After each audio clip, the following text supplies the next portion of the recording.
Today, I'm teaching you guys how you guys can leave a group in Facebook. So right now, I'm in a group inside my Facebook Messenger. So if I want to leave this group, what I need to do is after I open the group, I need to click on the group's name at the top. Now, this group name is Abanov Abanovici. That's why it's being displayed at the top. I need to click on that. Then I need to scroll all the way down and click on Leave Chat. Click and leave. And just by doing that, I have left the group. As guys can see, as soon as I left the group notice or like the, group information disappeared from over here. Just like that. And that is what is going to happen to you as well. If you leave a group, if, somebody else types something new in the group, you're not going to get any notification, and you can't even see anything, any future activity that's going to happen in that group.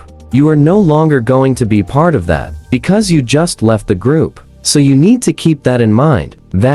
Are you sure? Because if you leave a group, unless somebody from the inside of the group invites you, you cannot join. So you also need to keep that in mind. So I hope you understand what leaving a group in Facebook is and how you guys can do it. So hit the subscribe to our channel. I'll see you guys next time.